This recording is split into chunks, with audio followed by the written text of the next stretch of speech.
Ahora sí le decía. Ya estamos en comunicación hasta Puebla con mi querido Beto Merlo.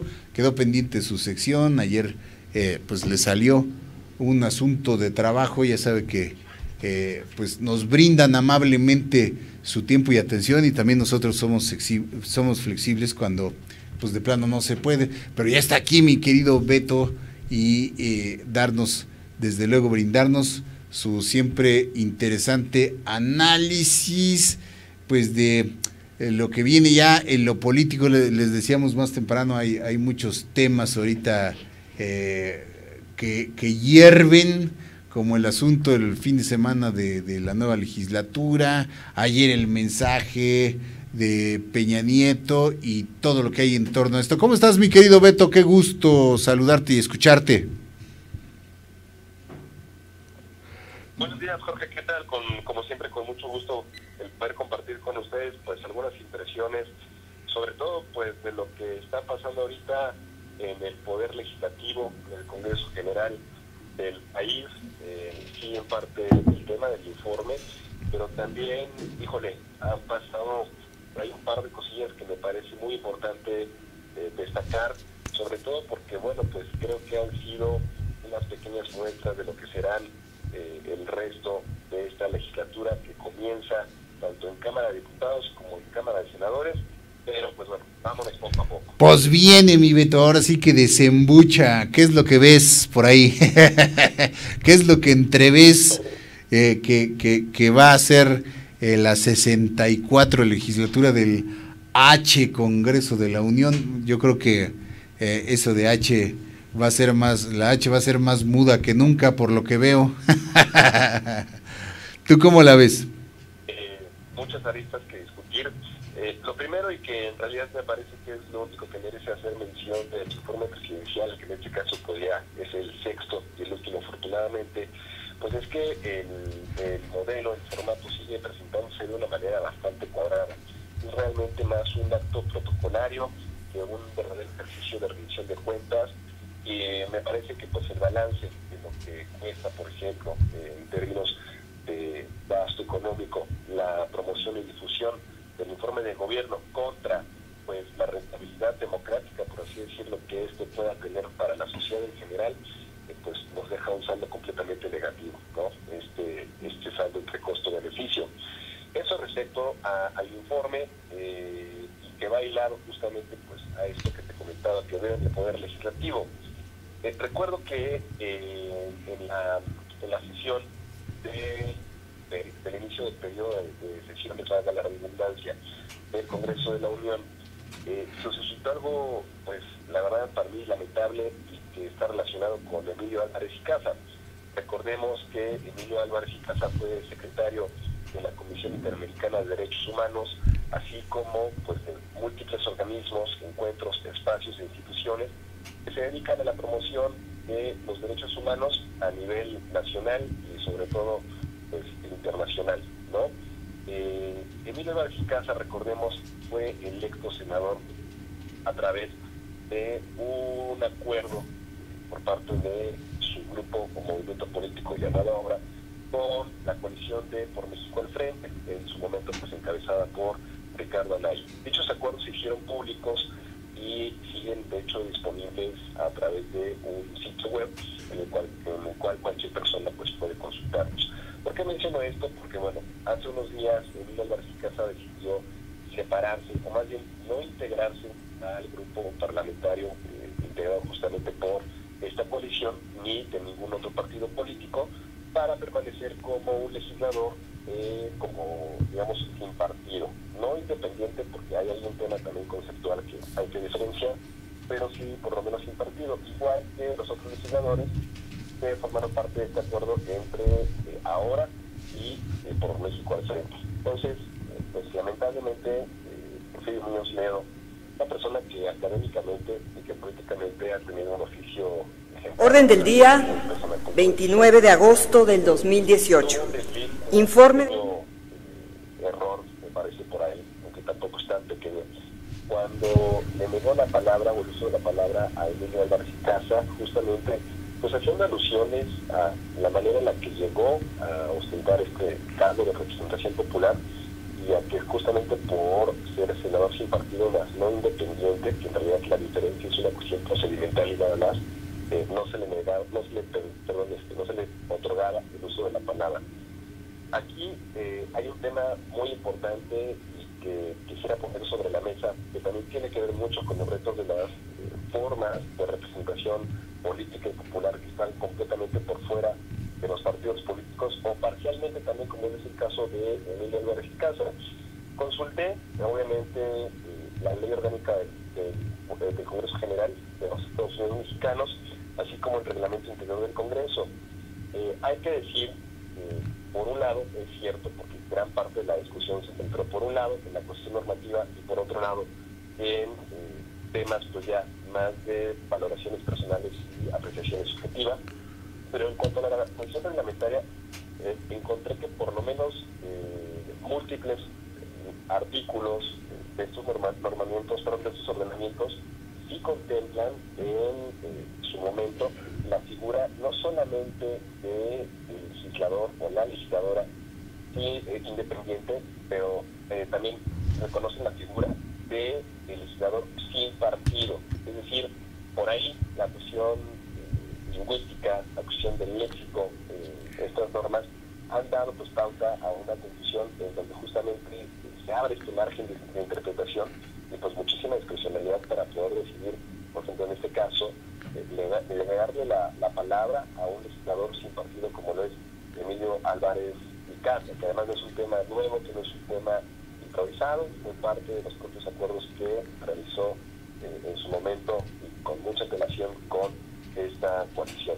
Entonces, me parece que la apreciación de Porfirio Muñoz Ledo, sobre todo secundada por Tatiana Cloutier, que en 2009 fue candidata externa de Nueva Alianza, que en 2015 fue candidata independiente, incluso por una diputación local en Nuevo León, me parecen más que lamentables.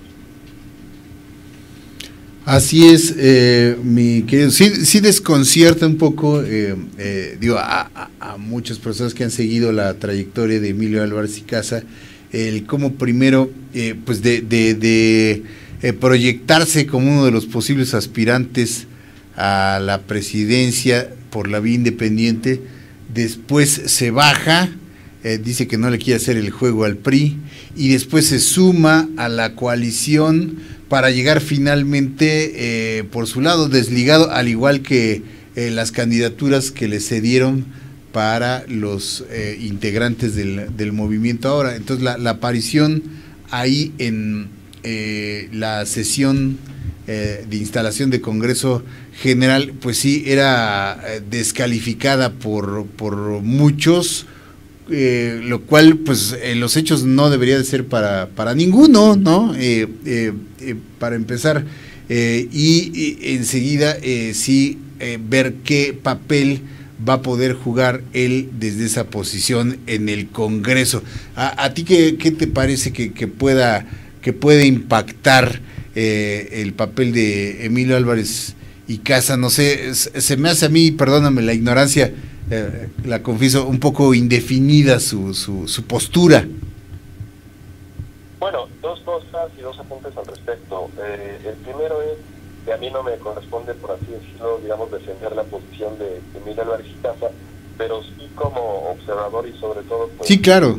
en los procesos políticos, ver el linchamiento sistemático que se realizó hacia él y hacia la iniciativa de ahora, formar parte de esta coalición, por así decirlo, electoral, pues es alarmante, ¿no? Ver cómo ante la incapacidad, aunque entiendo que hay muchas opiniones al respecto, cada quien tiene su apreciación y la respeto, pero no estoy de acuerdo en que justamente ante esta incapacidad de comenzar a explorar nuevas posibilidades, nuevas vías para lograr obtener escaños, sobre todo espacios de representación política a través de la coalición entre iniciativas que surgen de la sociedad civil y pues de partidos políticos, porque digamos que sigue siendo la vía predominante para el acceso a los mismos, se tenga que terminar linchando a personas que pues se atreven a dar este paso, de cierta manera, además teniendo origen en el consenso interior de las propias organizaciones y movimientos que estas mismas personas levantaron. evidentemente no podía haber resultado una decisión unánime. Es muy difícil también a veces construir los consensos al interior de un movimiento, por más homogeneizado que nos parezca que está. Sin embargo, bueno, por lo menos sí tuvo este consenso mayoritario que dio pie y pauta a la decisión. ¿Qué agenda y qué papel? Pues justamente la que esta agrupación busca impulsar, que ha señalado como los temas prioritarios para la consecución de las tomas de decisiones políticas al interior, pues, de los espacios que lograron a través de esta coalición. No hay más. Emilio Álvarez y Casa ha sido muy claro en cuestión de estos puntos que conformarán su agenda y que tienen que ver con austeridad, con transparencia, con combate a la corrupción y, por supuesto, con la promoción de los derechos humanos. Ahora, ya ha dicho por un lado que efectivamente pues sí existe normativa relativa a brindar o garantizar la equidad de cualquier legislador o legisladora, sea cual sea la vía por la cual llegó a ese espacio.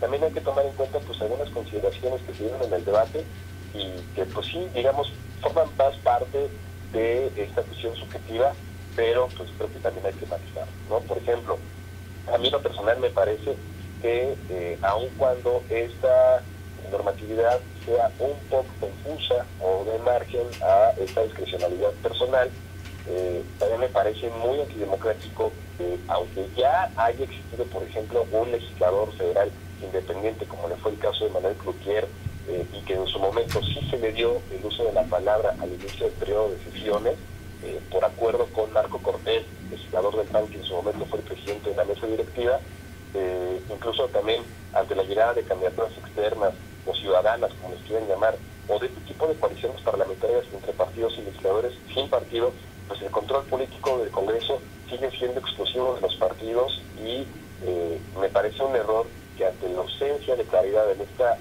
cuestión normativa se tenga que estar tomando decisiones ampliamente discrecionales que son producto solamente de una negociación y sobre todo que tienen que ver con la voluntad personal de quien debe tomar esa decisión, ¿no? O sea, más vale, mejor transitar hacia los cambios orgánicos necesarios que en la ley tengan que darse para evitar este tipo de confrontaciones que, insisto, son antidemocráticas y que creo que sí nos dan un piso de la manera en la que serán tratadas las representaciones políticas que están por fuera del partido que es mayoría en ambas cámaras, ¿no?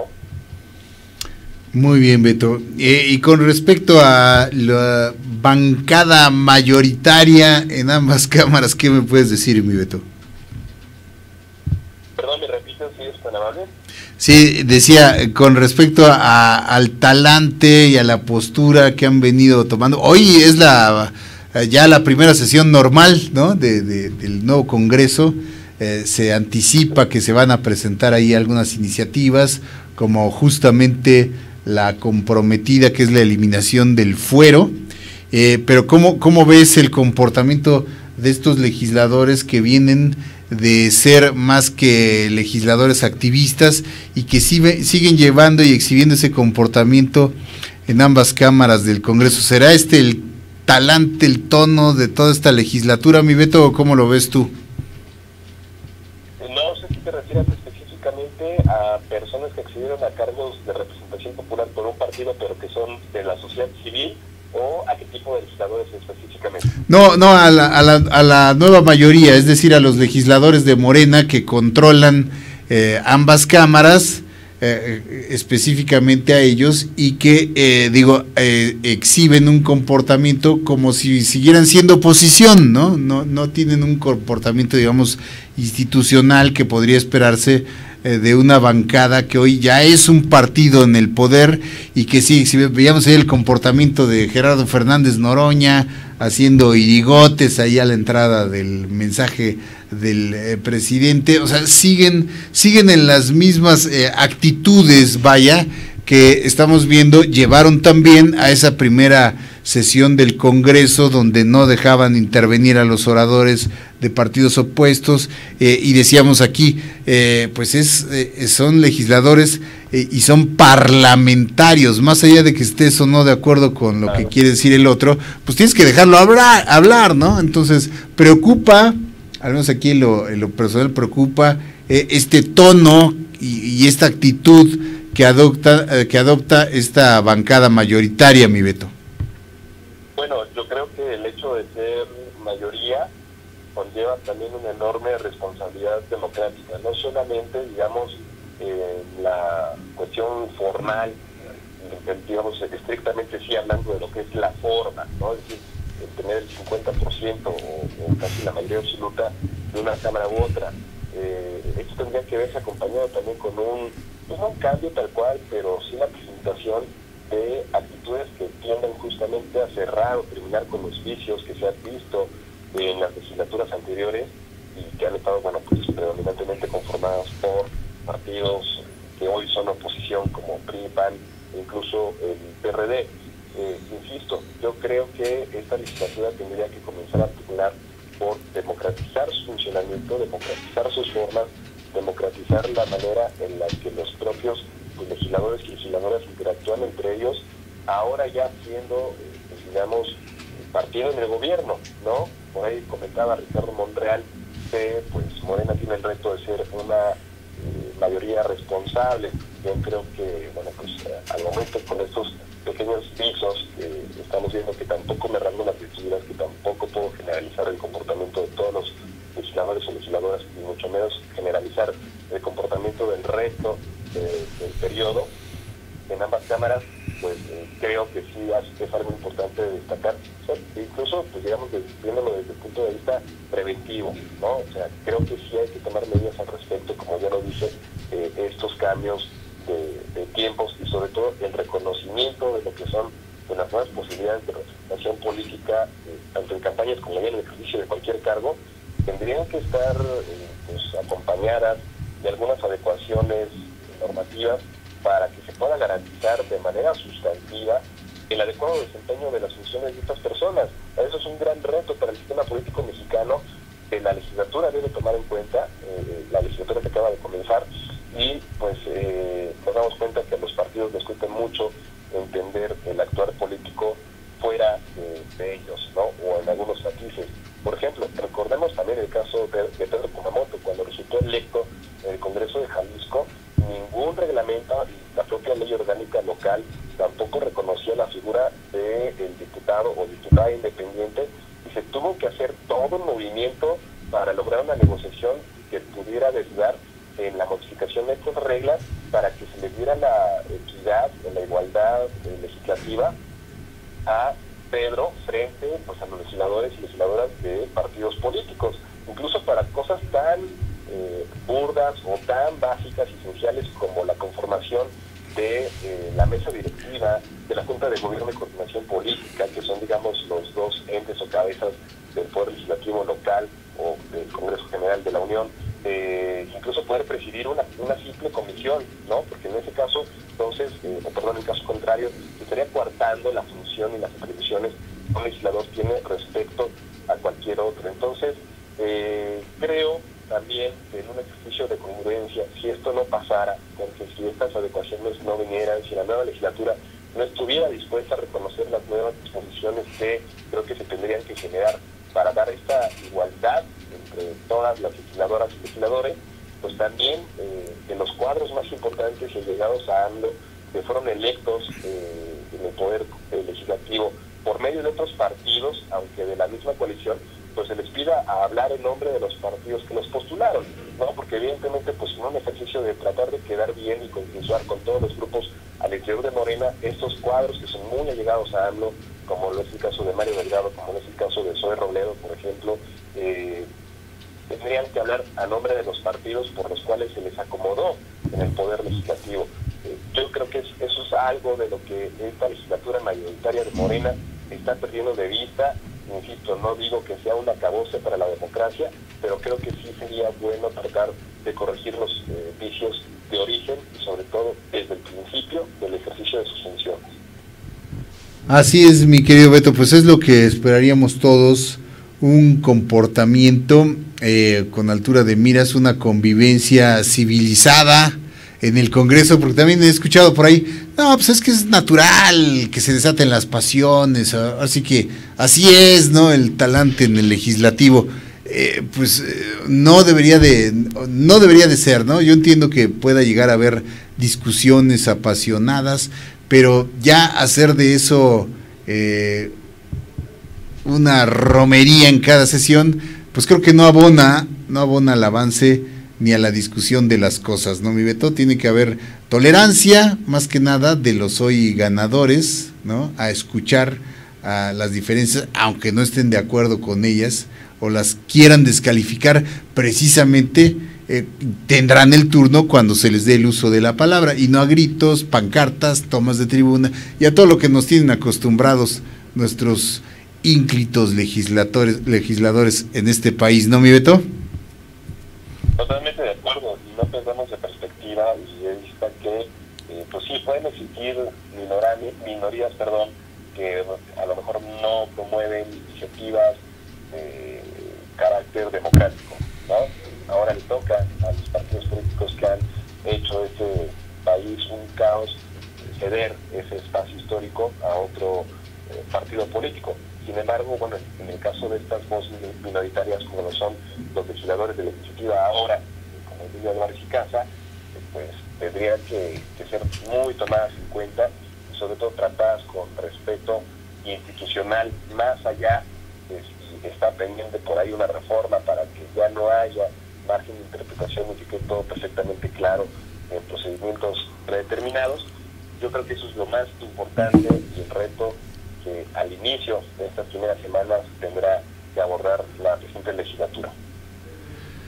Muy bien, mi Beto, pues como siempre, muchísimas gracias por este análisis y este punto de vista que abona desde luego a nuestro conocimiento, que es lo que debemos tener todos para poder seguir analizando y opinando los asuntos que nos tocan de primera mano. Muchísimas gracias, mi querido Beto, te mandamos un abrazo, que tengas un excelente resto de semana y nos escuchamos la próxima. Muchas gracias, les doy un abrazo de vuelta y como siempre, cuídense.